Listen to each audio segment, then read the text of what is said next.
Boa tarde, tudo bem com vocês? Como é que foi o feriado? Deu uma descansada? Vamos lá.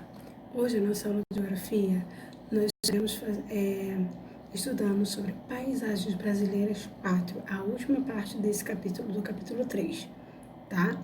Então vamos lá, o que nós vamos falar na paisagens brasileiras do capítulo 4?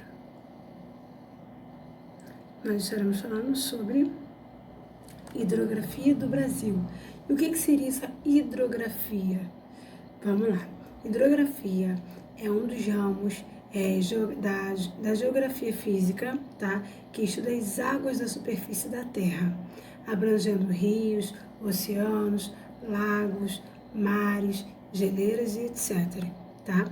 E quem faz esse estudo dos rios, dos oceanos, são os hidrógrafos, tá? Eles estudam, eles fazem cartas, mapas que mostram o detalhamento, a formação de canais, a profundidade das águas, a localização dos canais, bancos de areia, correntes marítimas, etc. Isso tudo quem faz são os hidrógrafos, tá? Que estudam a hidrografia. Vamos lá? Livro de vocês, página 19, tá bom? Vamos lá. Antes de nós entrarmos no nosso assunto, nós vamos estar conhecendo um pouquinho sobre as partes de um rio. Primeiro, o que é o rio? Os rios são costumeiramente definidos como cursos de água, tá? Ou redes de drenagem, composta por correntes de água doce, formadas a partir da obtenção de recursos hídricos das chuvas, no caso as águas pluviais, e do derretimento da neve, ou principalmente das nascentes, onde a água brota do subsolo, tá? Então, geralmente, um rio é abastecido por uma bacia hidrográfica, ou seja, a área geográfica que capta toda a água da superfície ou do subsolo e direciona para um leito principal e seus afluentes. Então, olha só, observe esse rio. Então, conhecer um rio ele é muito importante, até mesmo para você falar um pouquinho da bacia hidrográfica, sobre as redes, é necessário você conhecer também um pouquinho, tá? Então, primeiro, observe essa imagem. Percebam, margem. O que é margem? É o local onde a água encontra-se com a terra, tá? Costuma-se utilizar esse termo para referir-se à beira da água, beira de um rio, tá? Um lago, quando se encontra com a terra. Agora, leito é o espaço ocupado pelas águas, é o caminho que o rio percorre, tá? Próxima figura. Agora observe essa imagem. Vamos começar de cima para baixo, tá? Nascente. O que é uma nascente? É o local onde a água subterrânea atinge a superfície, dando origem a um curso de água quando começa a nascente. Um ponto de água aflora, onde ela começa, chamando de olho da água. Mina, fonte, bica ou manancial. É a nascente, de onde vai surgir a água, tá? Agora, afluente. O que seria esse afluente? É o curso da água que deságua no rio, tá? Observe a nascente e, tipo assim, as raízes da água indo para todos os lugares. Então, vamos lá. São afluentes que alimentam o rio principal, tá? São através dos afluentes. Agora, o leito nós já falamos, só que nós podemos falar de novo. É o espaço ocupado pelas águas, é o caminho que ele percorre, tá?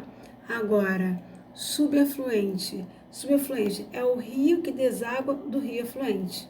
É a água que vem do afluente para o subafluente, tá? E o foz, o que é foz?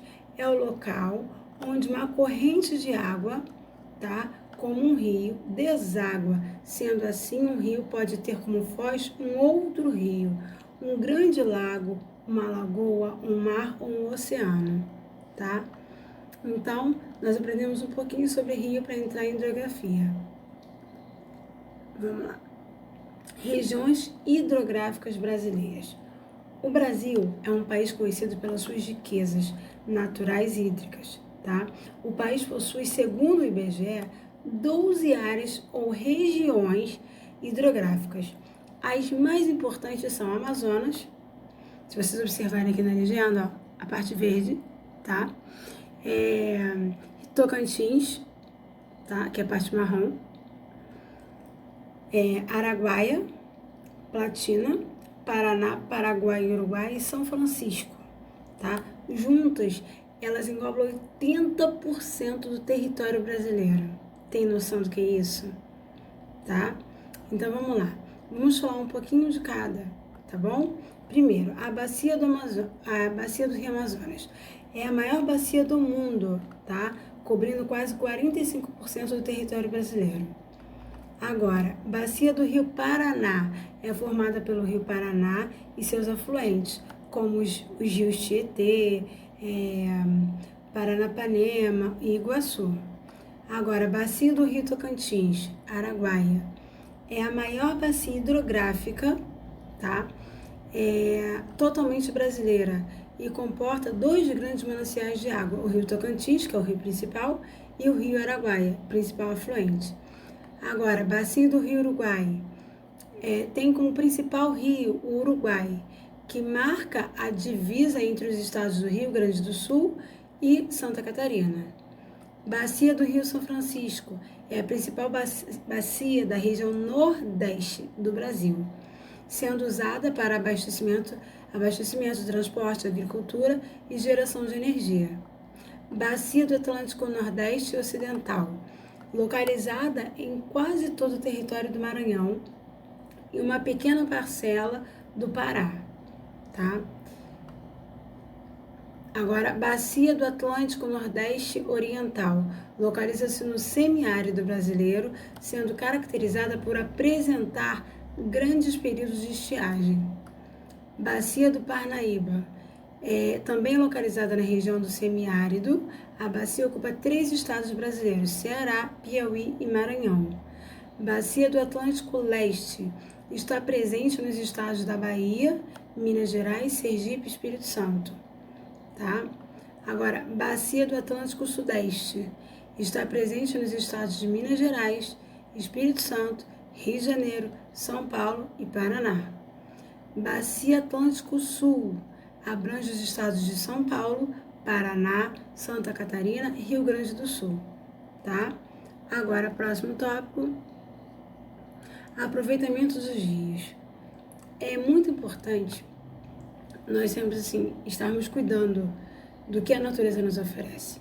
Então, vamos ver os aproveitamentos que nós temos, os seres humanos têm com relação aos rios, a utilização das águas dos rios.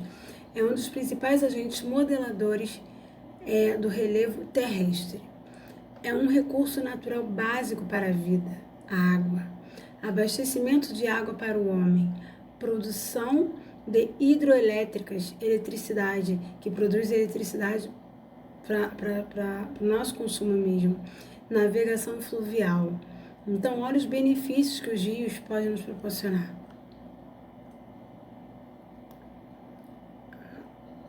Agora vamos lá. Tipos de rios, quanto a forma de relevo, tá? Então, primeiro, vamos lembrar o que é relevo? Lembrando que relevo é um conjunto de formas presentes na superfície sólida do planeta, tá? Então, nós vamos ver só 2 dos relevos, tá? Que nós vamos estar falando sobre a hidrografia, e esses 2 são muito importantes. Primeiro, observem essa imagem. A figura 1, aqui, observem aqui, nessa casinha aqui embaixo, a figura número 1 é planície, tá? O que seria planície? Áreas extensas, planas, tá? Em que há mais semiditensão que erosão, sedimentação que erosão. Então, são áreas chatas e mais baixas, geralmente no nível do mar. Porém, podem ficar em terras altas, como as várzeas de um rio no Planalto. Agora, observe o Planalto. Sabe o que é o Planalto? Lá em cima é o 4. Então, o que seria o relevo Planalto? Terras mais altas do que o nível do mar, razoavelmente planas, delimitadas por escarpas, tá? Então, Então, no Planalto, ela tem mais erosão que sedimentação. Na planície, não. Na planície é o contrário, tá? Agora vamos lá. Planície. Observe essa figura. Tá no livro de vocês, na página 20, tá? Vamos lá.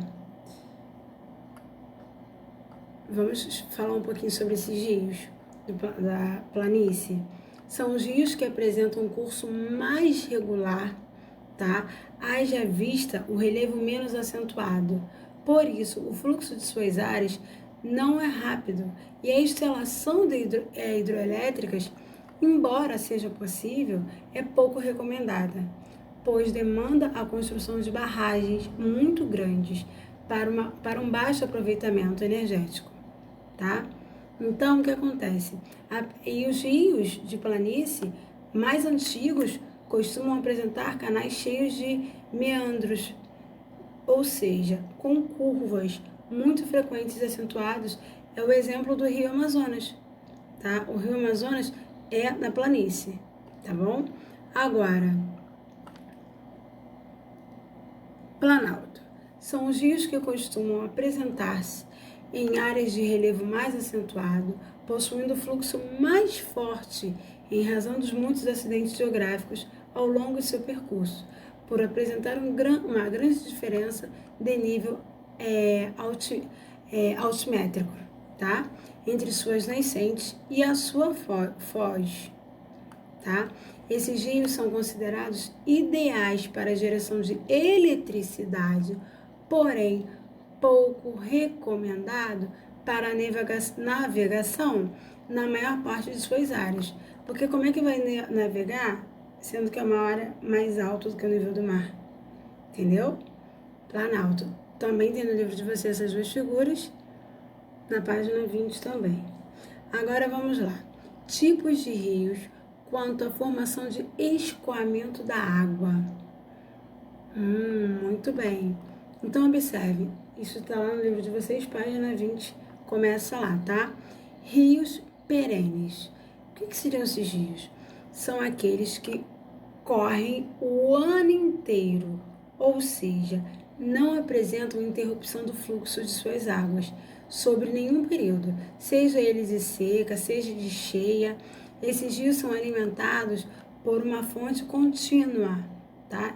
Tá sempre renovando a sua fonte, a sua água, que faz com que o nível de suas águas nunca fiquem abaixo da superfície terrestre, tá? São os rios perenes. Agora, na página 21, vocês vão ver os rios intermitentes ou temporários, tá bom? Vamos lá. São aqueles que correm apenas um período do ano, um período só do ano. Ou seja, secam nas épocas de estiagem, tá? Período que não chove, eles secam, tá? Existem casos em que essa dinâmica é natural, tá? Sobretudo em regiões de grande variação climática anual. Todavia, há outros casos em que a manifestação desse tipo de rio é fruto da ação humana. Então, a maioria das vezes acontece esses rios intermitentes ou temporários devido às ações humanas, tá? Então o rio acaba secando até mesmo pelas nossas ações, tá? Agora também existem os rios efêmeros, que da qual quase não se fala. Então vamos lá. São aqueles que se manifestam apenas em ocasiões de grandes chuvas. Eles só enchem quando está chovendo muito, tá? Sendo um tipo pouco comum e de previsão pouco efetiva, tá? Então, por esse motivo, ele quase não se fala sobre esses rios, tá? Agora, preste atenção. Existem dois tipos de rios, os perenes, tá? Que nunca secam, e que os intermitentes que secam durante algum período, tá? Foi o que eu acabei de falar com vocês. de estiagem no ano. No Brasil, a maioria dos rios são o quê? Perene, tá? Além disso, são pluviais, que utilizam a água da chuva, tá? Ou se alimentados pela água das chuvas, pois desembocam no mar, tá? Então, dentre os principais rios, podemos citar o Amazonas, Tocantins, Araguaia, São Francisco, Paraguai, Uruguai, Rio Negro, Solimões, Xingu, e existem vários outros que nós falamos no início, tá? Então, no Brasil, a maioria dos rios são perene, não são intermitentes ou temporários, tá? Graças a Deus por isso. Agora, nós estaremos entrando no assunto na página 21, que é sobre a importância das matas ciliares para a qualidade ambiental dos rios. Nós estaremos vendo um pequeno vídeo, tá? Sobre essa demonstração dessas matas ciliares. Fique ligadinho, vamos lá? Para a preservação das matas ciliares e o entorno das bacias hidrográficas. Conserva o solo, garante a infiltração e o armazenamento de água. A mata ciliar contribui com a quantidade e qualidade de água disponível. Retém os sedimentos, os nutrientes carregados pelas chuvas e parte dos poluentes químicos, evitando a contaminação das águas. É preciso parar sua ocupação, pois sem a mata ciliar, os deslizamentos e a poluição vão aumentar. Além disso, as margens dos rios atuam como corredores ecológicos, ligando fragmentos florestais próximos, servindo de passagem aos animais, fornecendo abrigo, alimentação, permitindo sua reprodução e garantindo recursos. Já assistiram o vídeo? Então vamos lá.